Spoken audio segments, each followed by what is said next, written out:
नमस्कार, news one India में आपका स्वागत है। आपके साथ मैं धर्मराज सिंह। अब से थोड़ी देर में समाजवादी पार्टी की साइकिल यात्रा शुरू होने वाली है। समाजवादी पार्टी के अध्यक्ष अखिलेश यादव साइकिल यात्रा का आगाज करेंगे। अब से थोड़ी देर में लखनऊ के पार्टी दफ्तर से इस साइकिल यात्रा की शुरुआत होगी। करीब 6.5 किलोमीटर तक की दूरी अखिलेश यादव साइकिल के जरिए तय करेंगे। जनेश्वर मिश्र पार्क तक आज साइकिल चलाकर अखिलेश यादव पहुंचेंगे। पार्टी दफ्तर से जनेश्वर मिश्र पार्क तक साइकिल चलाकर अखिलेश यादव जाएंगे और जनेश्वर मिश्र पार्क में छोटे लोहिया के नाम से मशहूर जनेश्वर मिश्र की मूर्ति पर माल्यार्पण करेंगे। आज समाजवादी पार्टी के बड़े नेताओं में शुमार छोटे लोहिया के नाम से जाने वाले जनेश्वर मिश्र का 79वां जन्मदिन है और उनके जन्मदिन को समाजवादी पार्टी मना रही है। और आज के दिन, जनेश्वर मिश्र के जन्मदिन के दिन, समाजवादी पार्टी उत्तर प्रदेश विधानसभा चुनाव के लिए अपने प्रचार प्रसार का आगाज कर रही है। साइकिल यात्रा के जरिए अखिलेश यादव इसका आगाज करेंगे और जनेश्वर मिश्र और समाजवाद के विचारधारा को साइकिल यात्रा के जरिए उत्तर प्रदेश के कोने कोने तक पहुंचाने की कवायद आज से शुरू की जाएगी।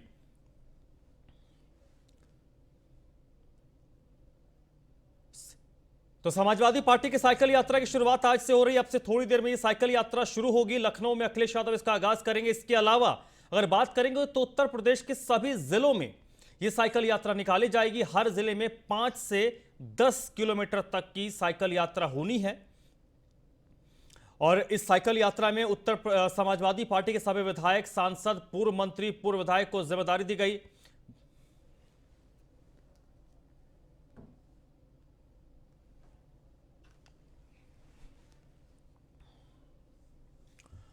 और समाजवादी पार्टी के साइकिल यात्रा को लेकर उदयवीर सिंह, जो समाजवादी पार्टी के एमएलसी हैं, उनसे नगमा शेख ने बात की है। सुनिए क्या कुछ कह रहे हैं वो। यूपी 2022 विधानसभा के चुनाव यहाँ जुट चुकी है और अखिलेश यादव यानी समाजवादी पार्टी 5 तारीख को साइकिल यात्रा निकालेगी जनेश्वर मिश्र की जयंती पर। इस वक्त उदयवीर सिंह हमारे साथ हैं। क्या तैयारियां हैं सर? स्वर्गीय जनेश्वर जी हमारे प्रेरणा स्रोत और आदर्श पुरुष हैं। आपका जन्म दिवस है, हर वर्ष हम मनाते हैं। इस वर्ष साइकिल यात्रा के रूप में हर जगह, हर जिले में, हर ब्लॉक में निकाल के मना रहे हैं।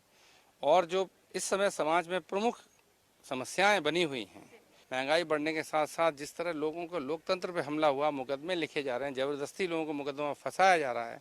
आजम साहब का उदाहरण अपने आप में एक उदाहरण है। तमाम पत्रकारों को सही बात दिखाने पर जेल भेज दिया जाता है, उनके घर छापे मारे जाते हैं। तो इस तरीके से न तो सामाजिक न्याय मिल रहा है, न आम गरीब की सुनी जा रही है, किसान मजदूर परेशान हैं और लोकतंत्र पे भी खतरा है। उन सब चीज़ों पे जन जागरण करने के लिए साइकिल यात्रा का हम लोगों ने आयोजन किया है, जो जनता के बीच में जाएंगे, लोगों को इन समस्याओं के प्रति अवगत कराएंगे। कहाँ पे ये साइकिल यात्रा निकाली जाएगी? पूरे प्रदेश में, हर जिले में, हर ब्लॉक में कार्यकर्ता, पूर्व विधायक, पूर्व सांसद, जिला पंचायत अध्यक्ष, जितने जिला पंचायत सदस्य हैं और जो नेता हैं, जिलों के तमाम कार्यकर्ता हैं, वो सब अपनी अपनी क्षमता और अपनी अपनी लोकल हिसाब से निकाल रहे हैं। लखनऊ में राष्ट्रीय अध्यक्ष जी खुद निकालेंगे साइकिल यात्रा, खुद चलाएंगे। लखनऊ में कहाँ से कहाँ अखिलेश यादव जी साइकिल यात्रा निकालेंगे, कहाँ तक जाएंगे? वो तो पार्टी अभी कार्यक्रम उनका जारी करेगी, लेकिन निश्चित तौर पर जनेश्वर मिश्रा पार्क वो जाएंगे, जहाँ राष्ट्रीय अध्यक्ष जी जब मुख्यमंत्री थे तब उन्होंने बहुत एक विशाल पार्क का निर्माण किया। वीडियो जर्नलिस्ट समीर कनकी के साथ Nagma Shaikh, News One India, Lucknow. UP तो अब से थोड़े 10 बजे का वक्त बताया गया था, इस वक्त 10:04 हो रहे हैं। तो अब से थोड़ी देर में इस साइकिल यात्रा का आगाज लखनऊ से समाजवादी पार्टी के राष्ट्रीय अध्यक्ष अखिलेश यादव करेंगे। और अखिलेश यादव के अलावा उत्तर प्रदेश के हर जिले में समाजवादी पार्टी के सांसद हो, पूर्व सांसद हो, विधायक हो, पूर्व विधायक हो, पार्टी के पदाधिकारी हो, अपने अपने जिले में इस साइकिल यात्रा का आगाज करेंगे। और जैसा उदयवीर सिंह कह रहे थे कि समाजवादी पार्टी के जो प्रेरणा स्रोत हैं, समाजवादी पार्टी का जो विचारधारा है, जनेश्वर मिश्र की जो विचारधारा है, उसे आम लोगों तक पहुंचाया जाएगा और केंद्र सरकार और राज्य सरकार की विफलताओं को आम जन को बताया जाएगा। इस वक्त मेरे साथ नगमा शेख जुड़ गई हैं लखनऊ से, जो इस वक्त समाजवादी पार्टी के कार्यालय में मौजूद हैं। रोहित मिश्रा भी मेरे साथ जुड़े हैं रायबरेली से। पहले नगमा, क्या तैयारी है, कितना वक्त लगेगा इस साइकिल यात्रा के शुरू होने में? बिल्कुल, आपको बता दें कि 10 बजे का वक्त दिया गया था साइकिल यात्रा की शुरुआत के लिए, लेकिन अभी क्योंकि उससे पहले अखिलेश यादव प्रेस कॉन्फ्रेंस करेंगे, उसके बाद ये साइकिल यात्रा शुरू होगी और अखिलेश यादव थोड़ी देर में पार्टी कार्यालय पहुंचकर प्रेस कॉन्फ्रेंस करेंगे और आज साइकिल यात्रा का शुभारंभ करेंगे। अखिलेश यादव खुद सपा कार्यालय से जनेश्वर मिश्र पार्क तक साइकिल चलाएंगे और वहाँ पर जनेश्वर मिश्र की जो प्रतिमा है उस पर माल्यार्पण कर वहाँ से फिर वापस वो पार्टी कार्यालय आएंगे। तो आज जो जोश है एक समाजवादी कार्यकर्ताओं में, वो बाहर हुजूम लगा हुआ है। आपको बता दें कि जो नारे हैं वो चारों तरफ गूंज रहे हैं अखिलेश यादव के, और जो जोश है वो देखता बनता है। अखिलेश यादव के इंतजार में सभी कार्यकर्ता कार्यालय के गेट पर नजर आ रहे हैं। चलिए ठीक है, और कार्यकर्ताओं में तो जोश है, और आज के दिन में और क्या कुछ खास कार्यक्रम है, किस तरीके से आगे बढ़ेंगे, कहाँ जाएंगे, क्या कुछ बताया गया पार्टी की तरफ से? बिल्कुल, आपको बता दें कि उत्तर प्रदेश के अंदर हर ज़िले में ये सपा की जो साइकिल यात्रा है वो निकाली जा रही है। हर ज़िले में जो नेता हैं, चाहे एमएलसी हो या सांसद हो, विधायक हो, जो बड़े नेता हैं, पदाधिकारी हैं, वो अगुवाई करेंगे और कन्नौज से डिंपल यादव हरी झंडी दिखाकर साइकिल यात्रा को रवाना करेंगे। इसके अलावा अखिलेश यादव सपा कार्यालय से अगुवाई करेंगे। और सबसे बड़ी चीज़ है कि आज ही बलिया से ब्राह्मण सम्मेलन की भी शुरुआत की जा रही है। तो कहीं ना कहीं 2022 के चुनाव को देखते हुए और ये जो साइकिल यात्रा निकाली जा रही है, इसमें 6 मुद्दे अखिलेश यादव सरकार को घेरने के लिए तैयार हैं। 6 मुद्दों को लेकर सबसे बड़ी चीज़ है आजम खान की रिहाई को लेकर साइकिल यात्रा निकाली जा रही है। तो कहीं ना कहीं 2022 के चुनाव के मद्देनज़र ये सारी चीज़ें भी हो रही हैं। वोट बैंक को भी साधने की कोशिश हो रही है, साथ ही जनता के बीच जाकर इन जो जन विरोधी बीजेपी की जो जन विरोधी नीतियाँ हैं उनके खिलाफ आवाज़ उठाना एक मेन मकसद है। तो कहीं ना कहीं 2022 के चुनाव को देखते हुए ये सारी तैयारियां की जा रही हैं। नगमा, इसका मतलब हम ये मान के चले समाजवादी पार्टी आज के दिन से अपने 2022 के विधानसभा चुनाव का ऑफिशियली आगाज कर रही है? जाहिर सी बात है, इससे पहले अखिलेश यादव उन्नाव रथ यात्रा पर निकले थे, वहां से उन्होंने शुभारंभ किया था। उसके बाद आज साइकिल यात्रा का आगाज कर रहे हैं। तो कहीं ना कहीं 2022 का जो चुनाव है वो मेन मकसद है। जिस तरह से जनता के बीच अखिलेश यादव लगातार बने हुए हैं, कार्यकर्ताओं के बीच मंथन करने में लगे हुए हैं जब से चुनाव हुए हैं। उसके बाद पंचायत चुनाव के बाद अखिलेश यादव लगातार कार्यकर्ताओं से मिलते रहे हैं, चुनाव के बाद मंथन करते रहे हैं। तो कहीं ना कहीं 2022 एक बड़ा मुद्दा है। 2022 का जो चुनाव है वो उस पर सबकी नज़र टिकी हुई, वो चाहे सपा हो, कांग्रेस हो, बसपा हो या फिर बीजेपी हो। तो कहीं ना कहीं जो सारी पार्टियां हैं वो लगी हुई हैं कि इस चुनाव को जीता जाए। तो अखिलेश यादव भी लगातार जनता के बीच बने हुए हैं और कार्यकर्ताओं के बीच बने हुए हैं और आज साइकिल यात्रा के जरिए वो इसका शुभारंभ कर रहे हैं। चलिए नगमा, मेरे साथ बनी रहेगा। रोहित मिश्रा भी मेरे साथ जुड़े हुए रायबरेली से। रोहित, रायबरेली में समाजवादी पार्टी की क्या तैयारी है, कौन कौन से लोग मौजूद होंगे, कहां से कहां तक जाएंगे, क्या कार्यक्रम है आज रायबरेली में? जी बिल्कुल, अगर रायबरेली की बात की जाए तो रायबरेली में सभी 5 तहसीलों पे आज ये साइकिल यात्रा निकाली जाएगी। अगर मुख्यालय की बात की जाए तो मुख्यालय में नेता प्रतिपक्ष राम गोविंद चौधरी के नेतृत्व में वो हरी झंडी दिखाएंगे साइकिल यात्रा को। साथ ही साथ हरी झंडी दिखाने के पहले वो मीडिया से बात करेंगे और सरकार के विरोध में एक प्रेस कॉन्फ्रेंस करेंगे। सरकार की जो गतिविधियां उसको लेकर आज वो प्रेस कॉन्फ्रेंस भी करेंगे। प्रेस कॉन्फ्रेंस करने के बाद वो हरी झंडी दिखाएंगे और साइकिल यात्रा को रवाना करेंगे। तो कहीं ना कहीं रायबरेली के विभिन्न 5 तहसीलों में जो है आज ये साइकिल यात्रा निकाली जानी है। और सभी अगर तैयारियों की बात की जाए तो रायबरेली के जिला अध्यक्ष वीरेंद्र यादव के नेतृत्व में पूरी तैयारियां पूरी मुकम्मल कर ली गई हैं और सुबह से ही पार्टी कार्यालय में काफी हुजूम लोगों को देखने को मिल रहा है। कहीं ना कहीं आज रायबरेली के लिए प्रशासन के लिए भी चुनौतीपूर्ण जरूर होगा, क्योंकि रायबरेली में आज डिप्टी सीएम का भी आगमन होना है और आज ही जो है प्रधानमंत्री अन्न महोत्सव का भी आयोजन होना है। तो कहीं ना कहीं एक तरफ साइकिल यात्रा और दूसरी तरफ प्रधानमंत्री जन अन्न महोत्सव का शुभारंभ, और एक तरफ डिप्टी सीएम रायबरेली में रहेगा, दूसरी तरफ जो नेता प्रतिपक्ष राम गोविंद चौधरी रहेंगे। तो कहीं ना बार आरोप प्रत्यारोप की दौर जरूर देखने को मिले। चलिए, आरोप प्रत्यारोप का दौर भी होगा और आज 5 तारीख है, 5 अगस्त है। तो 5 अगस्त सिर्फ जनेश्वर मिश्र का जन्मदिन नहीं है, इसके अलावा भी ये दिन कई मामलों में ऐतिहासिक है। इस वक्त मेरे साथ अरविंद चतुर्वेदी भी जुड़ गए, हमारे मैनेजिंग एडिटर। अरविंद जी, सबसे पहले आज के इस अखिलेश यादव और समाजवादी पार्टी के साइकिल यात्रा को आप किस तरीके से डिफाइन करेंगे? अनुज, मैं आपको ये बताना चाहता हूँ कि आपको याद होगा 2010 में अखिलेश यादव ने साइकिल यात्रा निकाली थी, उसके बाद 2012 में सरकार बनी। तो आप समझ सकते हैं कि साइकिल यात्रा कितनी इम्पोर्टेंट है समाजवादी पार्टी के लिए, और मैं इसलिए ये कहना चाहता हूँ। और जो सबसे दूसरी महत्वपूर्ण बात है, अगर हम राजनीतिक बात करें तो आज जनेश्वर मिश्र का जन्मदिन है। इस समय उत्तर प्रदेश में अगर हम देखें तो सभी पार्टियां ब्राह्मणों का वोट लेने के लिए नए नए वायदे कर रही हैं। आप एक तरफ देख रहे हैं भारतीय जनता पार्टी भी ब्राह्मण को मंत्री बनाया उन्होंने केंद्र सरकार में।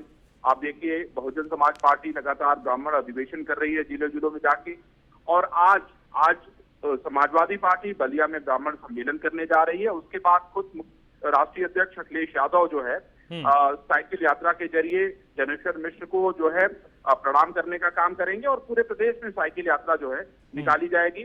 महत्वपूर्ण इसमें यही है कि जनेश्वर मिश्र का जन्मदिन और साइकिल का दौड़ना ये दोनों आपस में जोड़ के देखा जा रहा है। साइकिल यात्रा का जो मुख्य उद्देश्य है वो मुझे लगता है कि विपक्ष पे हमला करना, इनके जो किए गए काम है उसको एक्सपोज करना, अपने काम के बारे में बताना और ब्राह्मणों में ये संदेश देना कि नहीं, समाजवादी पार्टी उनके साथ खड़े होके कंधे से कंधा मिलाकर चलना चाहती है। आपने जैसे 2012 में मौका दिया था, हमें वोट दिया था, हमें एक बार फिर से वोट दीजिए और जब हम सरकार में आएंगे तो आपका सम्मान करेंगे, आपका मान करेंगे। इसके साथ साथ अरविंद जी 6 इश्यूज हैं जिसको लेकर समाजवादी पार्टी इस साइकिल यात्रा का आयोजन कर रही है, जिसमें केंद्र सरकार राज्य सरकार की विफलताओं को तो गिनवाएगी। इसके साथ साथ जैसे आपने जिक्र किया कि आज बलिया से देखिए ब्राह्मण सम्मेलन का भी आगाज समाजवादी पार्टी कर रही है। आजम खान के इशू को लेकर भी आज वो काफी वोकल होने वाले हैं।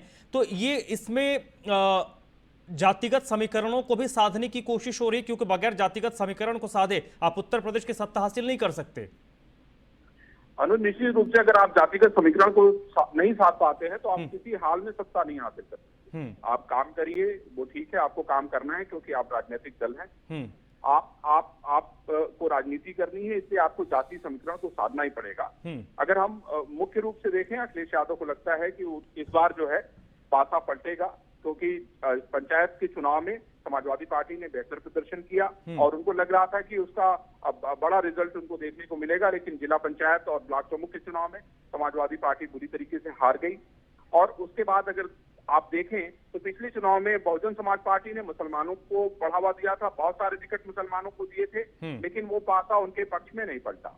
अब बहुजन समाज पार्टी ने अपनी रणनीति बदल दी है, अब वो ब्राह्मण सम्मेलन कर रहे हैं। अब तब समाजवादी पार्टी को भी इस मौके पर उन्होंने मनन किया, मंथन किया और ब्राह्मणों को अपने साथ जोड़ने के लिए ये बड़ा अभियान चलाने का कार्यक्रम शुरू किया, वो भी 5 अगस्त को। क्योंकि 5 अगस्त इसलिए महत्वपूर्ण है क्योंकि जनेश्वर मिश्रा, जिनको छोटे लोहिया की उपाधि दी गई थी, उनका जो है जन्मदिन है। और ऐसे में बलिया से ब्राह्मण सम्मेलन, बलिया जो कि बहुत ही क्रांतिकारी धरती कही जाती है, मंगल पांडे की धरती कही जाती है, पूर्व प्रधानमंत्री चंद्रशेखर जो कि समाजवादी नेता थे, उनकी जन्मभूमि रही है। और मैं आपको ये भी बताना चाहता हूं कि मुलायम सिंह यादव और चंद्रशेखर बहुत अच्छे साथी थे, मित्र थे।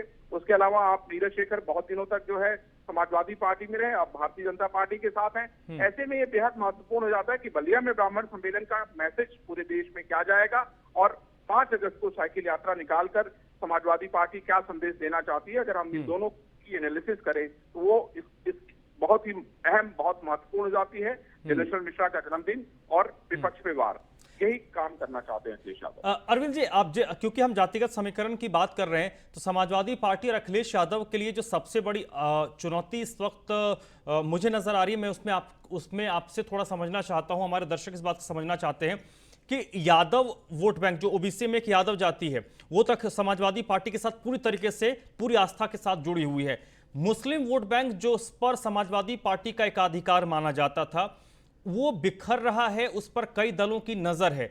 अगर इन 2 मुस्लिम और यादवों के वोट बैंक को अगर समाजवादी अपने साथ पूरी तरीके से 100% जोड़कर नहीं रख पाती है, तो क्या नतीजे समाजवादी पार्टी के लिए बेहतर होंगे? और इसी को देखते हुए आजम खान के मुद्दे को भी आज लाने की कोशिश समाजवादी पार्टी कर रही है।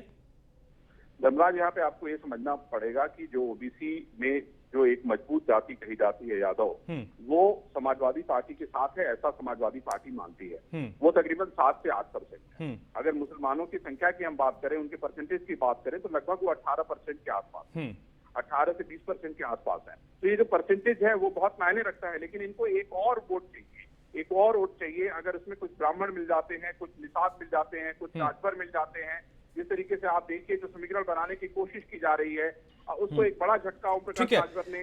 अरविंद जी मैं आपको रोकूंगा। इस वक्त उदयवीर सिंह हमारे साथ जुड़ चुके हैं, समाजवादी पार्टी के एमएलसी हैं। उदयवीर सिंह जी, आज छोटे लोहिया का जन्मदिन है, समाजवादी पार्टी के लिए प्रेरणा स्रोत है। अब से थोड़ी देर पहले आपका एक इंटरव्यू हम दिखा रहे हैं जिसमें आपने कहा कि वो हमारे प्रेरणा स्रोत है, लेकिन मुख्य रूप से आज जो आप लोग साइकिल यात्रा कर रहे हैं, समाजवादी पार्टी जो साइकिल यात्रा कर रही है, उसका ध्येय क्या है? आपने 6 इश्यूज की बात की है, कौन कौन से इश्यूज हैं? बेरोजगारी है, लोगों को नौकरी देने का वादा था, नौकरी छीन ली गई। महंगाई की स्थिति आप जानते हैं, कानून व्यवस्था खत्म है प्रदेश की, लोकतंत्र को लूट ले रहे हैं, फर्जी मुकदमे लिख लिख के लोगों को जेल भेजने की कोशिश कर रहे हैं, पत्रकारों को भी नहीं छोड़ रहे, प्रेस का भी मुंह बंद करने का प्रयास है। और आप देख रहे हैं किसानों के साथ जो दुर्व्यवहार हुआ है, उनकी किसानी जाने पे जो खतरा है, इन्हीं सब विषयों को लेके आज हम लोग जनता के बीच में जा रहे हैं। ये तो चलिए एक इश्यूज हो गए, इससे इतर को भी कुछ इश्यूज होंगे, जैसे आजम खान साहब के साथ बुरा हो रहा है, इसके साथ साथ केंद्र सरकार या राज्य सरकार के प्रति आप लोग ब्राह्मण सम्मेलन आप लोग बलिया में कर रहे हैं। नहीं देखिए, वो भी एक इश्यूज तो है। आजम साहब या ब्राह्मण सम्मेलन एक ही बात, जहाँ कानून का दुरुपयोग करके आप अपनी सुविधा के हिसाब से लोगों को जेल में डाल रहे हैं। जो अपराधी हैं, जिसने रीता बहुगुणा जोशी का घर जलाया, उसको आप पार्टी में लेते हैं, आरोप तय हो जाने के बावजूद। उस जो जिसमें इतना गैंगस्टर है और भाषण दे रहे हैं प्रदेश में कि हम माफियाओं के खिलाफ हैं। तो सवाल यह है कि कानून को अपनी सुविधा से व्याख्यात करना और उसका अपनी सुविधा से उपयोग करना। जो भाजपा के साथ खड़ा हो जाए वो संत है, और जो भाजपा का राजनीतिक विरोध करे उससे फर्जी मुकदमा लिखिए। आजम साहब पे 100 से ज्यादा मुकदमे लिख डाले।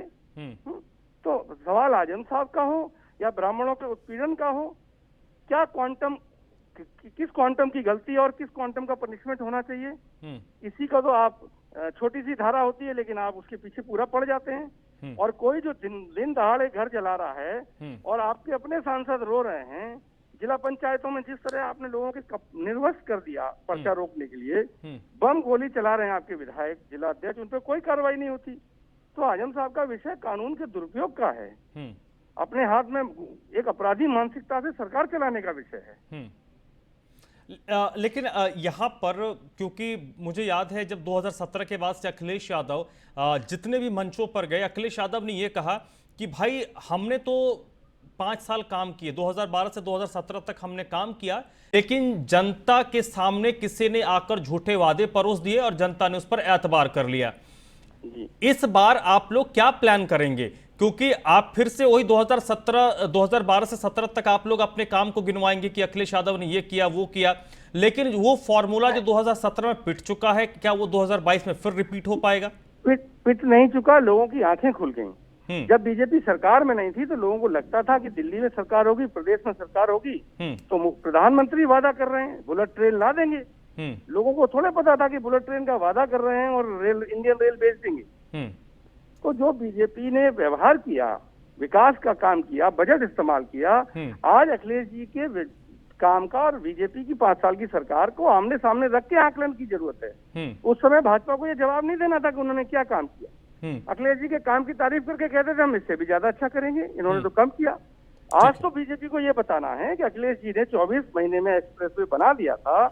आप लोग उनके अलाइनमेंट हो जाने के बाद, आधी से ज्यादा जमीन लेने के बावजूद आप आए और आप 4.5 साल में उद्घाटन क्यों नहीं कर पाए? इस बात का जवाब देना है भाजपा को। आज भाजपा ये नहीं कह सकती है कि नहीं हम इससे डबल बना देंगे 12 महीने में। तो जब विपक्ष में थे तो कुछ भी कह सकते थे। आज सरकार में है तो उनको अखिलेश जी के काम की तुलना अपने काम से करके दिखानी पड़ेगी। महिलाओं को बताना पड़ेगा कि 55 लाख महिलाओं को पेंशन मिली थी, अब उन्होंने वापस क्यों ले ली। ठीक है। और उन महिलाओं पर पास वैलिड रीजन है ये विचार करने का कि अगर अखिलेश जी सरकार में आएंगे तो दुगनी पेंशन देंगे। उदयवीर जी, इस वक्त अगर मैं आपसे पूछूं, क्योंकि आप काफी सीनियर लीडर हैं समाजवादी पार्टी के, आप सत्ताधारी दल के खिलाफ चुनाव के मुहाने पर खड़े हैं, उत्तर प्रदेश चुनाव के मुहाने पर खड़ा है, सबसे बड़ी चुनौती आज की तारीख में समाजवादी पार्टी के सामने क्या है? भारतीय जनता पार्टी के झूठ, दुष्प्रचार, प्रेस मीडिया का अपनी सुविधा, संसाधनों और दबाव बना के प्रयोग करके मूल मुद्दों से ध्यान भटकाने का जो प्रयास है रहता है, उससे बचाना है। बाकी प्रदेश में कोई विषय नहीं है, कोई क्रेडिबिलिटी नहीं है, कोई काम नहीं है भारतीय जनता पार्टी का। केवल दुष्प्रचार, जाति और सांप्रदायिक दंगा कराना, माहौल बनाना, इसके अलावा और प्रेस मीडिया का प्रयोग करके गलत पिक्चर क्रिएट करने की कोशिश करना, केवल एक लाइन का एजेंडा बीजेपी का बचा है। इसके अलावा और कोई विषय नहीं है जिस पे वो खड़े होके समाजवादी पार्टी के साथ या विपक्ष के साथ बात कर सकते। उदयवीर जी, आखिरी सवाल मेरा आपसे, आज जिस तरीके से आप लोग आगाज कर रहे हैं साइकिल यात्रा के जरिए, क्या क्योंकि भारतीय जनता पार्टी की तरफ से इस तरीके के आरोप लगते हैं कि भाई विपक्षी दल है कि कभी कभार वो उनको याद आता है तो वो कभी कुछ प्रोटेस्ट करते हैं, सड़क पर उतर जाते हैं, कंटिन्यूटी नहीं होती है। नहीं, ये शिकायत जनता करे तो ठीक है, भाजपा क्यों करती है? भाजपा तो खुश होना चाहिए, तो उसकी सरकार बनने जा रही है। ठीक है। जब उनके पास कुछ भी बुरा खिलाफ बोलने को नहीं होता, जब अखिलेश जी पे और कोई मुद्दा नहीं उठा पाते तो कहते हैं वो घर में रहते हैं, वो ये कर। अरे भाई, घर में रहते हैं तो आप क्यों परेशान हो? आप अपनी सरकार बनाते रहो, चलाते रहो, आपको तो खुश होना चाहिए। विपक्ष विरोध नहीं कर रहा। उनके पेट में दर्द क्यों है? ये उनके पेट का दर्द बताता है कि समाजवादी पार्टी स्ट्रेटेजिक रूप से और बूथ गांव स्ट्रक्चर पर कार्यकर्ताओं के रूप से सक्रिय है, और इस सक्रियता से वो तिलमिलाते हैं। योगी जी तो साइकिल नहीं चला सकते, अब परेशान होंगे, क्या करें? चलिए उदयवीर जी, बहुत बहुत शुक्रिया सर हमसे बातचीत करने के लिए। वरिष्ठ नेता समाजवादी पार्टी के उदयवीर सिंह जो बता रहे थे कि समाजवादी पार्टी की प्लानिंग क्या है, कैसे वो उस प्लानिंग को एग्जीक्यूट करेंगे। मेरे साथ इस वक्त नगमा शेख लखनऊ से जुड़ी हुई है, आशीष इस वक्त मेरे साथ जुड़ चुके हैं इटावा से। इटावा का जब जिक्र होता है और समाजवादी पार्टी की बात होती है तो बात कुछ विशेष हो जाता है। आशीष, इटावा में क्या कुछ तैयारी है साइकिल यात्रा की?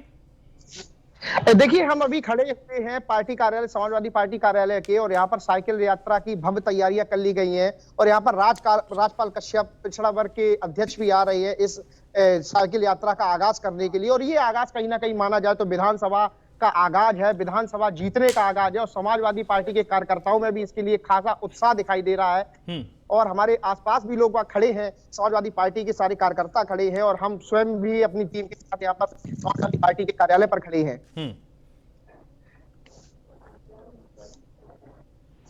चलिए ठीक है आशीष, आप मेरे साथ बने रहिएगा। अयाज भी हमारे साथ बरेली से जुड़े हुए हैं। अयाज, बरेली में क्या तैयारी है, कौन कौन से नेता मौजूद हैं, कौन कौन से नेता मौजूद रहेंगे साइकिल यात्रा में? बरेली की बात करें, आज 5 तारीख दिनेश मिश्र जी का जन्मदिन करके कई मायने राजनीति निकाले जा रहे हैं। इसी को देखते हुए नरेश उत्तम जी प्रदेश अध्यक्ष बरेली पहुंचे हैं। साइकिल रैली को हरी झंडी दिखाएंगे यहाँ, और कई जगह प्रोग्राम भी करेंगे। कल रात के आए हुए हैं, कई नेताओं के यहाँ भी मिले हैं। हमारे साथ हमें स्टैंड कार्यालय पे, जिला कार्यालय पे समाजवादी मौजूद हैं, कुछ नेता हमारे साथ हैं यहाँ पे। उनसे जानते हैं किस तरीके की तैयारी है और आगे को लेकर के राजनीति क्या रणनीति रहेगी सपा की। हमारे साथ है मेयर, क्या कहेंगे? आज हम लोग भ्रष्टाचार के खिलाफ और विकास की उल्टी दशा के खिलाफ आप बरेली का हाल देख रहे हैं। बरेली को मुझे बता दें, दूसरा बहुत बड़ी विकास की बात होती है, लखनऊ से लेकर सहारनपुर तक एक सड़क कोई बनी हो। मुझे बता दें, पिछले 5 साल में केवल एक मेरठ का एक बाईपास हो, सरकार ने काम बनाए, पट्टी बनी है, और संदेश लेकर हम जनता के बीच जाएंगे। और